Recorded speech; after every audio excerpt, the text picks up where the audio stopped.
Have you been wondering about the best way to feature your clients and their stories on your website? Maybe you've had some big transformations and you want to do more than just have a testimonial that hangs out on your site. Or maybe, like we talk about in our conversation, you've started to notice that people aren't trusting testimonials as much anymore.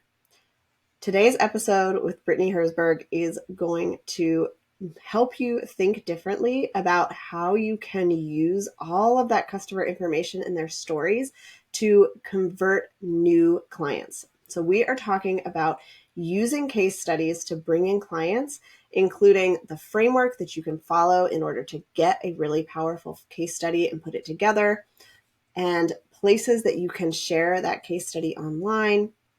We also talk a little bit about why testimonials on their own aren't working as well anymore, but people really still want to hear from others before they are ready to buy your product or service. Brittany Herzberg is the copywriter service providers call when they want to show up as the answer to a Googled question. After test driving her skills with a variety of projects, it dawned on her that her superpower lies in social proof. That, combined with her 15 years in the healthcare field, has shown her that clients search for and book with people they connect with and trust. She believes that your number one business building task should be to create a powerful human connections with strangers using SEO and story. As an SEO and case study copywriter, she knows how important it is to craft messaging with intention and strategically use your clients' words. You can usually find her sitting on the floor, parked next to her 16-year-old dog, Jack, with an iced oat milk latte in hand. Make sure you tune into this episode. And if you start to craft and create case studies for your own business, share them with us on Instagram. We'd love to see how you're using this episode to improve your business and build trust with your clients. Hi, Brittany. Thanks for joining me today. Hey, thanks for having me. I read your official bio at the beginning of the episode, but can you tell us a little bit more about you and kind of your business journey to where you are now? Sure. So I became a copywriter by way of massage therapy in the pandemic.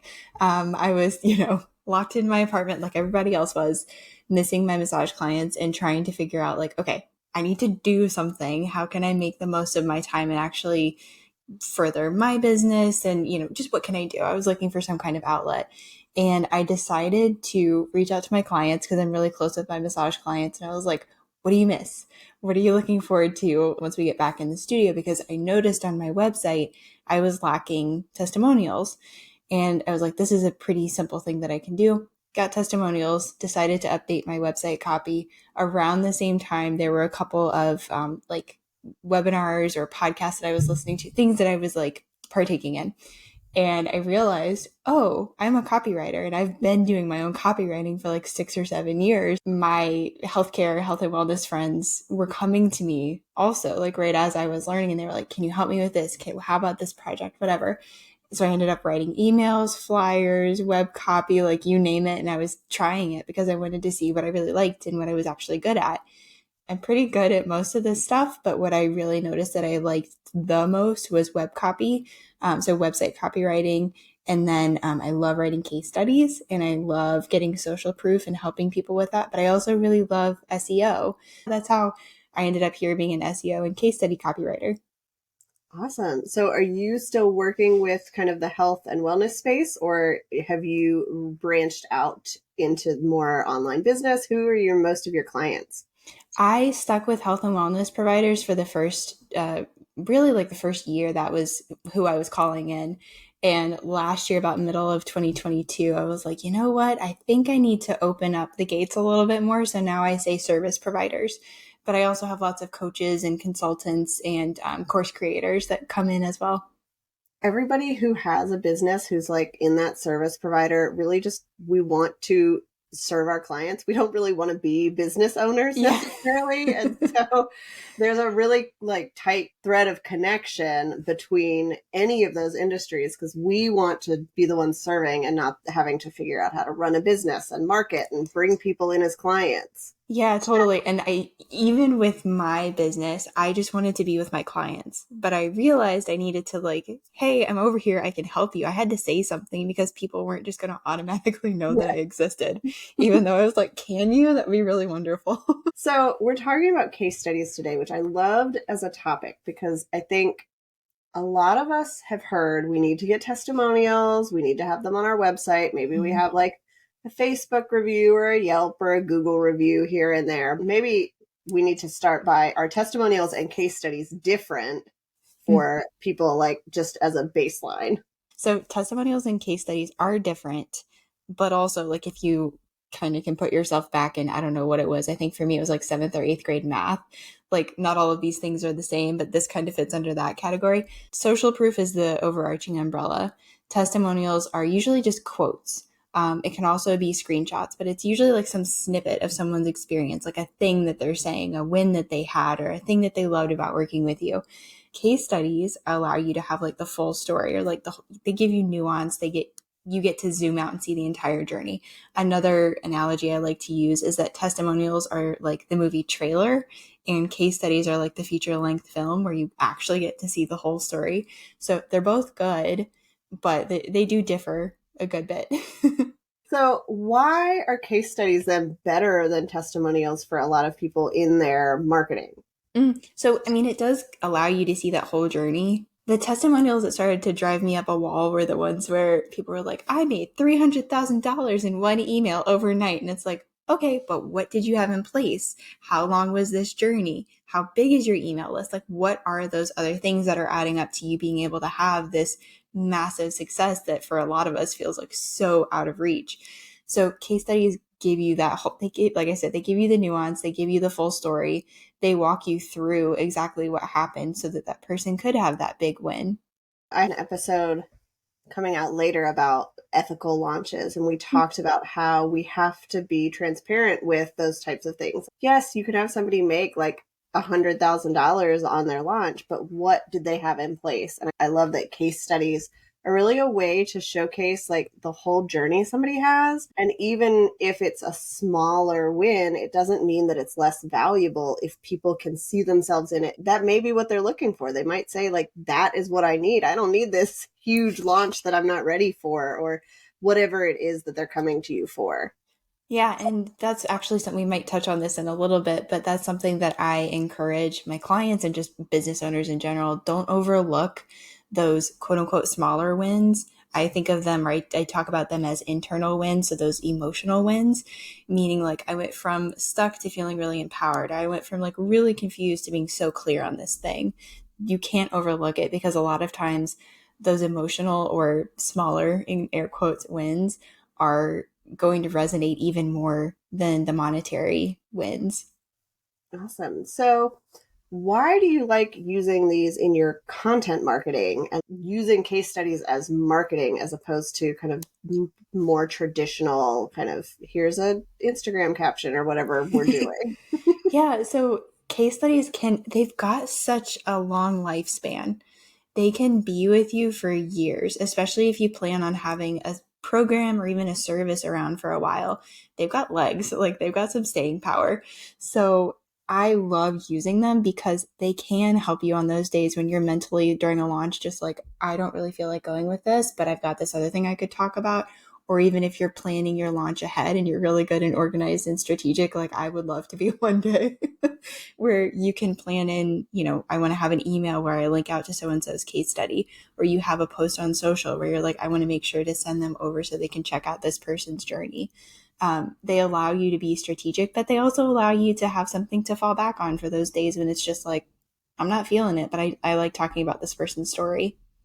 Okay. So, as if somebody wants to start working on a case study as opposed to a testimonial that they might already have, is there a framework that you use to help them build that out? And then can we talk about how you then kind of actually put it somewhere that people can find it? Yeah. So there is a framework that I love using.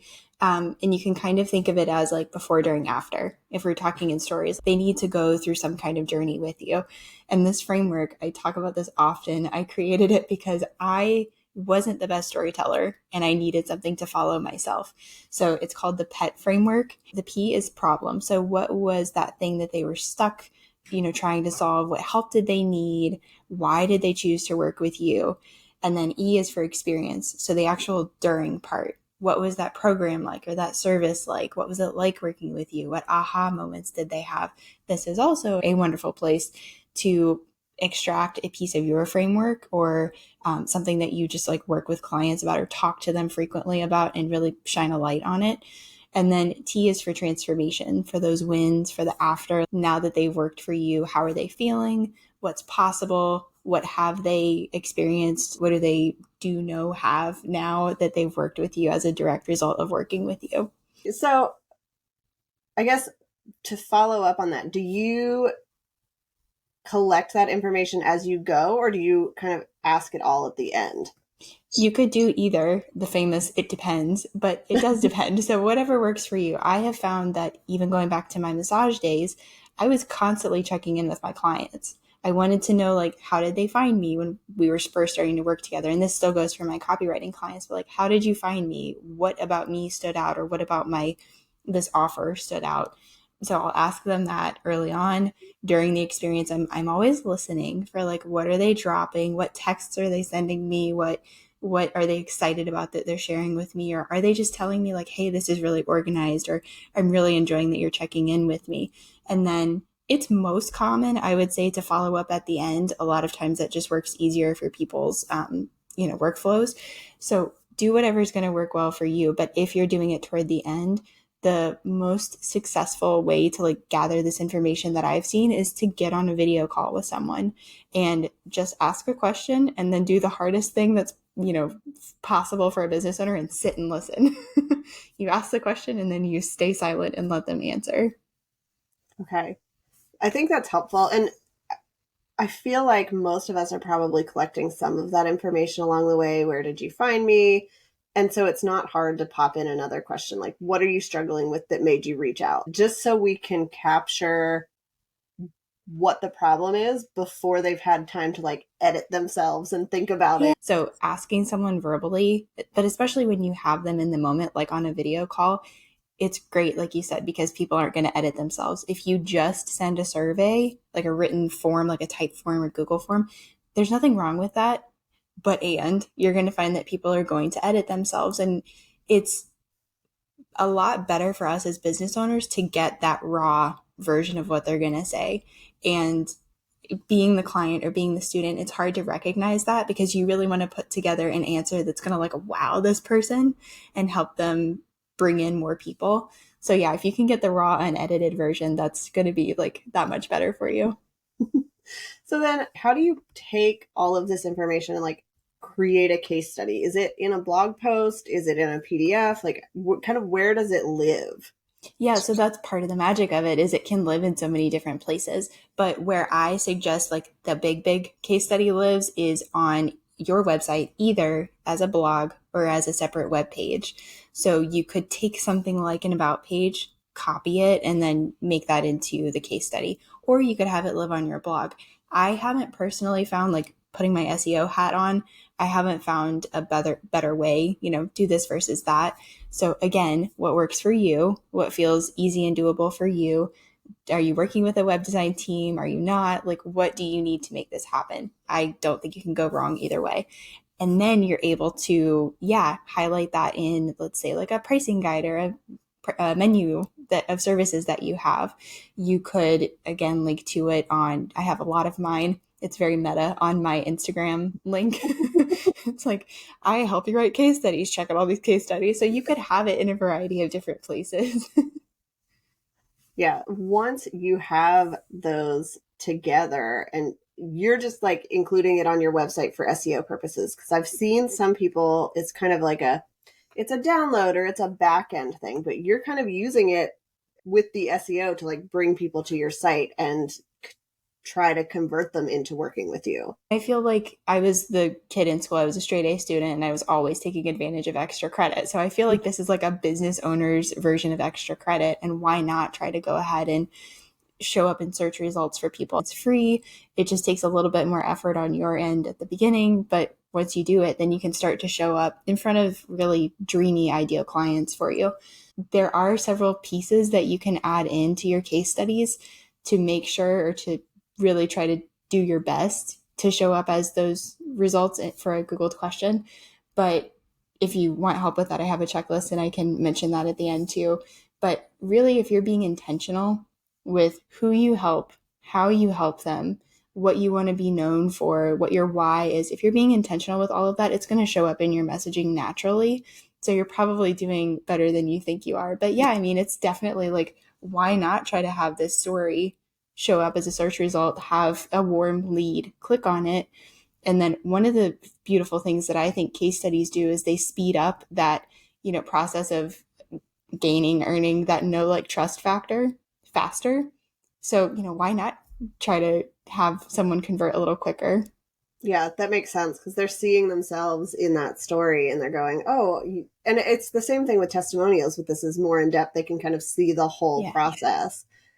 So just as like a quick kind of legal thing, I'm assuming if they're getting on video with you, they know that you're going to be using it as a case study, but like, do you let them review stuff before you post it? How does that kind of work to make sure they are okay with everything you're sharing? That's a good point, and actually part of my process that I frankly need to tighten up a little bit, but everything has been great so far with all of the clients, my clients and their clients. I have had a number of people, if I'm doing the interviewing and I'm talking with them, a lot of people are like, so who are you and what are you doing and why are we talking? Because I do interview my clients' clients for these case studies often. Many people come in already with like the interviews done, audio or video. But if they need help, I'm happy to help. And I love talking to people and getting to know them. So while I'm on the call, I will tell them like, this is the project that we're working on. This is what it's going to look like. And if you'd like for me to, I can send it to you before it goes live or before I turn over the final copy.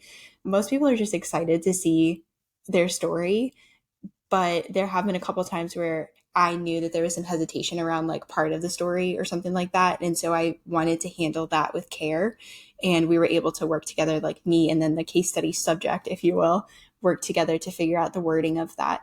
People are generally just like so excited and flattered to be featured. I will take this moment though to mention, because I recently gave a talk at a virtual conference for nonprofit coaches and consultants. And several of them were like, well, what if I don't want to name names?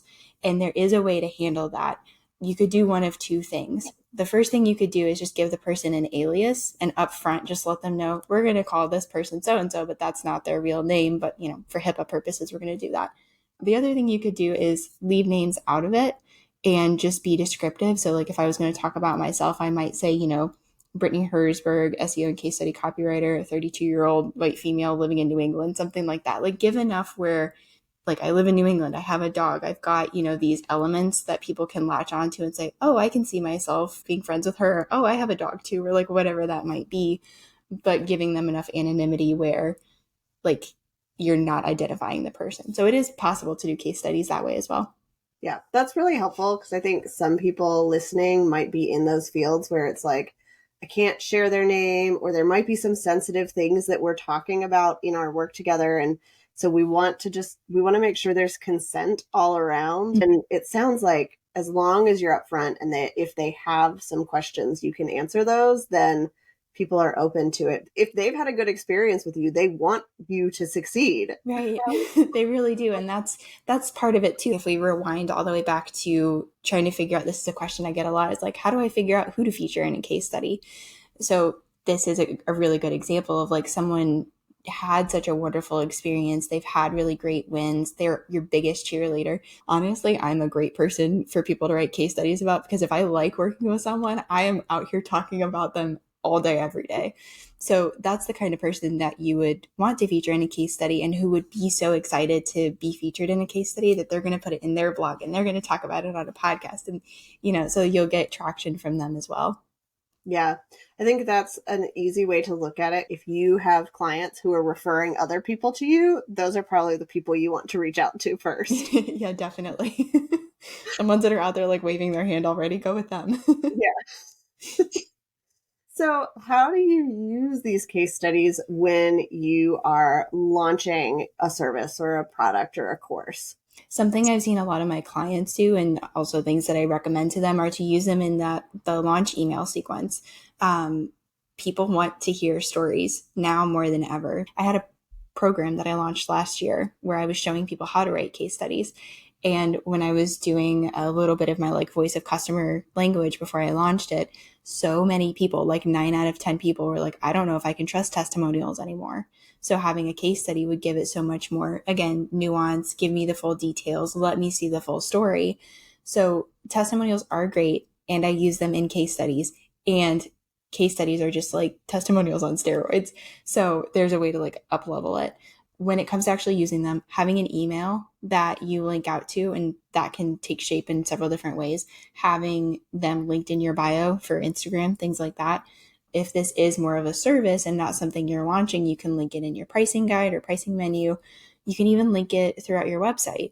Maybe you have a certain service that you really want to highlight, and you could link the person's case study under that. See how this worked for Brittany, or see how this worked for Samantha. So there's different ways to actually have that come into play for that. For social media posts specifically, I've seen some people do a couple of really interesting things that I like, where they will take a carousel, for example, on Instagram, and they'll share these snippets of this person's story. So like the first slide will be like the headline of like the big win or the big thing that we want to highlight. And then it's going into who this person is, what their problem was before, what their experience was like, the transformation, and then how you can, be like this person or have a great experience like this person. And then reels. Having reels is another great example, whether that's you scrolling through the case study on your phone and recording that, whether that's you face to camera talking about it. Like, it doesn't matter what your level of comfortability is on social media. There's always some way that you can make this happen and then encourage people to click out to it. Yeah. And I think from my web designer hat, remind people once they're on that case study page, there needs to be a call to action for them to very easily work with you, especially if you are linking from something like a pricing guide or from your sales page. You don't want them to leave that page and then have to like find their way back in order to work with you. Yeah, and that can be part of the tricky thing. So usually if it's living in a pricing guide, I suggest that people actually shrink it down to where it's maybe like 3 or 4 paragraphs. So it is taking up some real estate in the pricing guide, but they're not needing to click away. So again, Okay. there's different ways that you can do things, and it just depends on like what's your funnel, what's your client experience or client journey that you're walking someone through. But yeah, being mindful about that is huge. And that's also a good point too. When it comes to links that are actually in the case study itself, sales pages and case studies in my mind are similar, but like completely opposite. Because with sales pages, we want people to make one choice, like I'm in or I'm out. There's no header, there's no footer typically with these pages, as you know. I'm preaching to the choir. But with case studies, I've actually played around with leaving the header and footer or taking it away. Don't have data on that yet. But when it comes to the links that are in there, I imagine it almost like someone is like walking out on a diving board, and they're going to jump into the pool that is your online existence. So let's take me, for example. I wrote one of my case studies about my client, Meg. I linked out to her web pages that we created. I linked out to her Instagram because that came up in the story. I linked out to a podcast where I had talked about case studies and like the specific thing. So there's different touch points that I'm giving them, because typically if someone is going to go and investigate a case study, it's usually the person that's going to read through everything and click on everything. You have to be really strategic with that. And then again, take advantage of those headlines for the scrollers, because there will be scrollers that are just going to be like nosy and curious and interested, and they'll click over, but they don't want to read everything. Yeah. But people who read case studies, especially if it's like got its own page on your website, they want to know everything. They want to like dive into your blog and figure out what you're an expert at. And I think that's a good way to kind of introduce them to your service, instead of like just sending them to a blog where it might be, here's some tutorials and here's this and here's that. You're giving them a really practical way to get to know you and your service and what you do, while still fulfilling that desire to just dig into everything in somebody's business before they make a decision. Yeah, and you're making it really easy for them if you're thoughtful about how you're linking things. You're making it really easy for them to go chase down these variety of things.